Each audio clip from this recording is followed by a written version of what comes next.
أسس بالعربي. أهلا بكم في كورس البودي بيلدينج المقدم من ICSA بالعربي، ألا وهو بعنوان بودي بيلدينج ميثودز تراديشنز. الحلقة دي هتغير مفاهيمها خالص في عالم التدريب. كنا خدنا في شابتر 10 ان الماسل شيمينج ازاي طريقة التمرين وطريقة الراحات والتكرارات والفريكوينسي بيأثر على شكل العضلة، وبيفرق شكل العضلة من لاعب كمال أجسام للاعب رفع أثقال.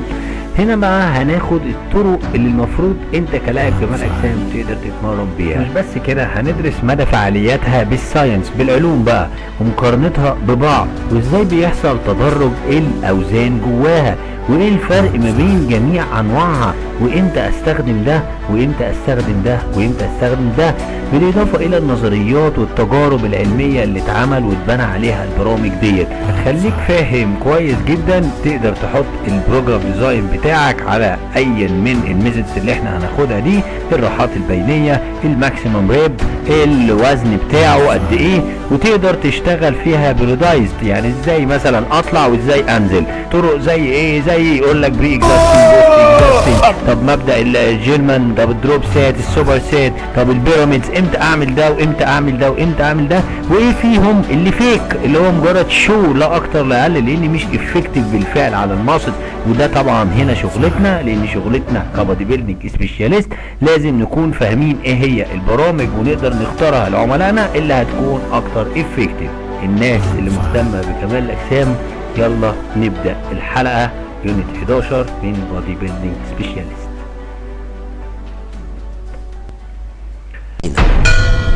مفيش شك ان احنا عندنا كتير جدا من طرق التدريب واساليب التدريب لكمال الاجسام. كتير منكم قرا وسمع وشاف، وحتى لو عن طريق اليوتيوب والكلام دوت، او حد خبره من اللعيبه القدام قال له نلعب بالطريقه الفلانيه. بس الفكره كلها ايه منها الصح ايه منها الغلط. فهنا في الشابتر 11 احنا هنعمل كده، هنمسك كل برنامج ونقول لك فيه طبقا للدراسات هل هو فعلا افكتيف ولا هو مجرد شو.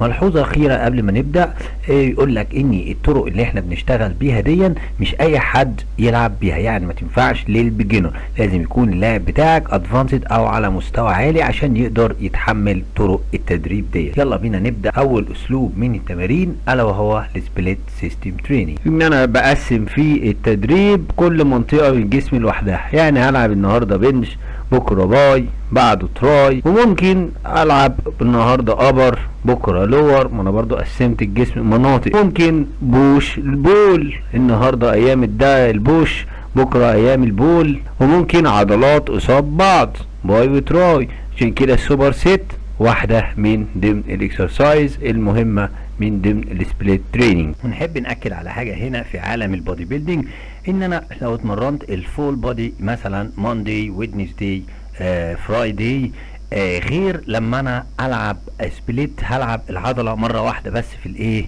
الاسبوع. فهنا في مقارنه اتعملت ودراسات كتير ما بين ان انا امرن العضله مره واحده في الاسبوع وان انا العبها من مرتين لثلاث مرات في الاسبوع. الفريكوينسي يعني بتاع العضله طلعت نتيجه مهمه جدا لازم نخلي بالنا منها كبادي بيلدينج. ده يديلك انت تعمل ماكسمايز ماسل اي اثناء عمليه البالكينج، الا وهي بان الناس اللي اتمرنت العضله اكتر من مرتين في الاسبوع حصل ليها نمو اكتر من الناس اللي اتمرنت العضله بطريقه السبليت، تمرينه عضله واحده بس في الاسبوع. والسوبر سيت باختصار ان انا بقوم بتمرينين ورا بعض من غير ما اخد ريست.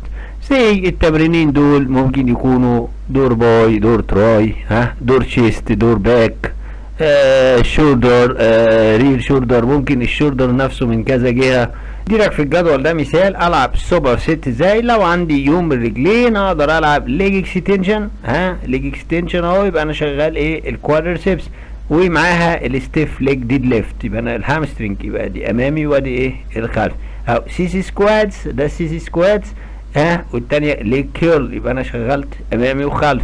طب بالنسبه للشيست والشولدر والباك، بالنسبه للشيست فلات بنش، لعبت فلات بنش، والتي بار رو، ده التي بار رو، يبقى انا كده ايه سوبر سيت اهو. بالنسبه للشولدر ميليتري بريس، ادي الميليتري بريس، قصاده التشين اب. تمام. أسس بالعربي.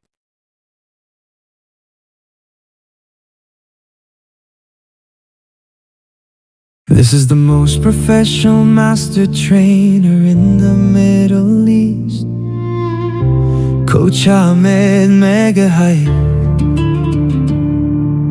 founder of Oso's Belarabi, a movement built to spread real fitness knowledge, helping other trainers learn the right way.